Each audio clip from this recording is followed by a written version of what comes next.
Hi, I'm Bishop Allyson Abrams.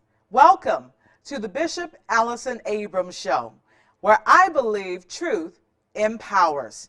Each week, I will bring topics to you that I believe you should be made aware of. I will give you my professional opinion on those topics, as well as probably some necessary suggestions too. We will talk politics. We will talk religion. We'll talk real estate, health, and education. I have some great topics to share with you on today, as well as a wonderful guest. So stay tuned. We will be right back. We're so honored to have this distinguished gentleman on the show today as my guest, Reverend Barry Hargrove. Reverend Hargrove is currently the president of the Maryland State Convention for Progressive National Baptist Convention. Reverend Hargrove is the pastor of Prince of Peace Baptist Church in Baltimore, Maryland. He was a former director of religious outreach for the ACLU. He was a former national field organizer with the ACLU.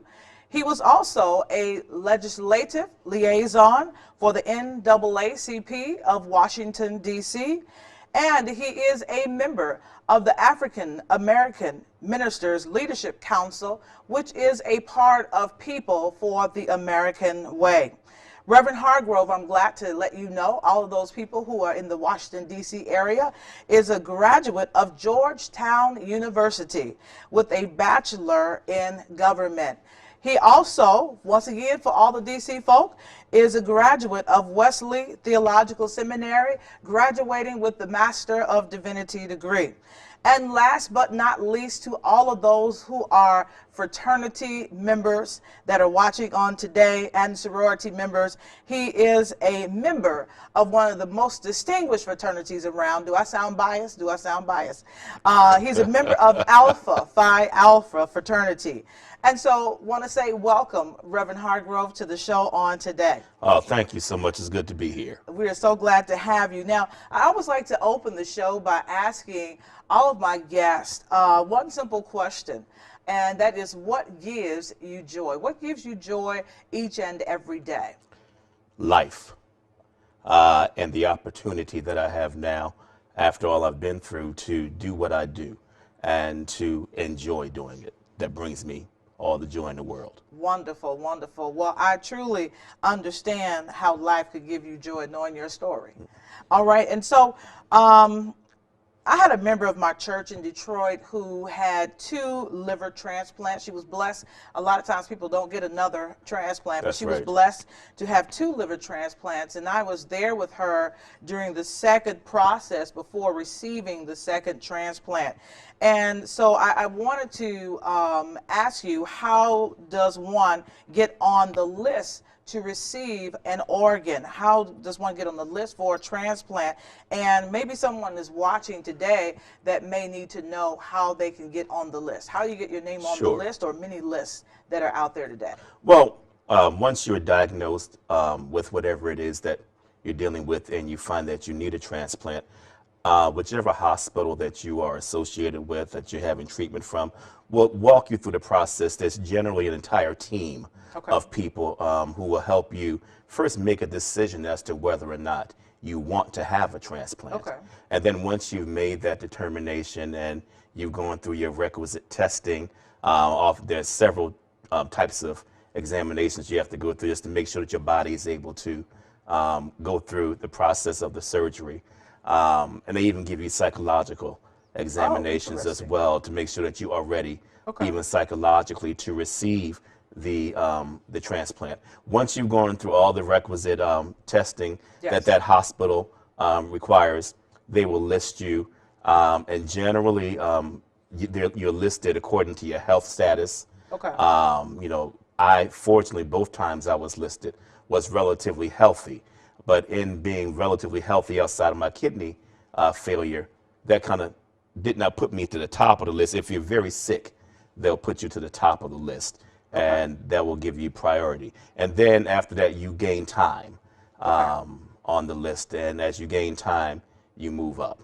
Now, let me ask you, Reverend, is there anything that would disqualify you from being able to go on to the list or any list? Because when I think about it, I know that there are many people out there today that are not on these transplant lists. And so I have to ask myself, well, if this person is ill, they've been diagnosed with an unfunctioning or non-functioning organ, why is it that they're not on a list somewhere?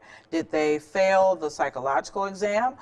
Is it because they may be a smoker? Is it because they may be someone who drinks alcohol, whether a lot or occasionally? What would disqualify a person from being on the list? And that can be difficult to generalize. It depends on the hospital Okay. and the program, I believe, oftentimes. But there are just some baseline things.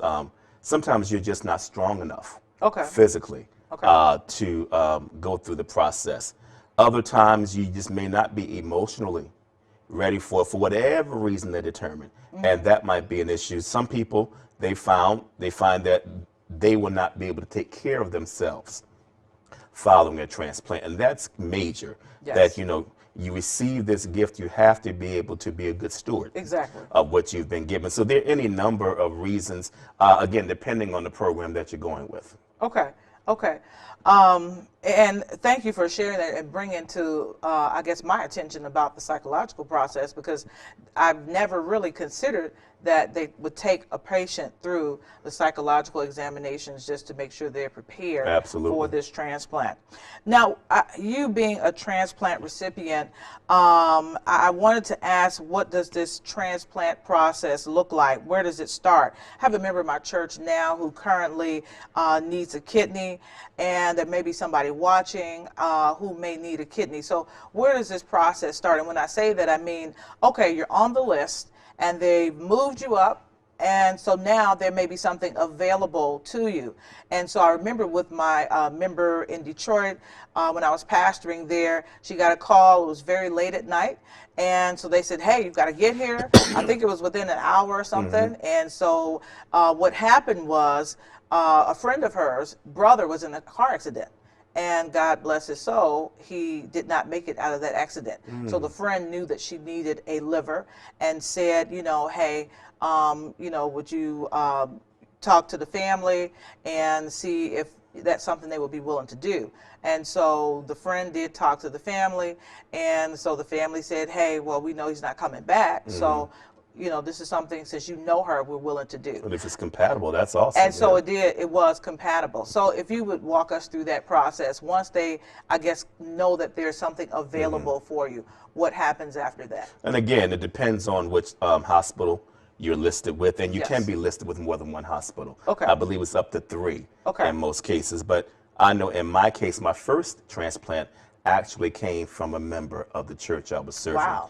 at Okay. the time. And so she made a very selfless offer Yes. to give me a kidney. And it turned out that after all these years of testing Yes. other people, that she matched better than most of my family members Wow. matched. So it was Wow. a wonderful situation. The second time around in 2012, I did receive a cadaver donation. And it was really interesting. I had been on the list this time for 6 years Wow. waiting. And it was in November of 2012. And I knew I was at the top of the list because I'd been receiving a number of offers. I was on every type of list. I was at Johns Hopkins Hospital. Okay. And they have what they call extended criteria, where they would offer a kidney that might not be the most ideal, but if you want it badly enough, you'll take us up. Probably had about 4 or 5 offers that I had turned down because I wasn't gravely ill.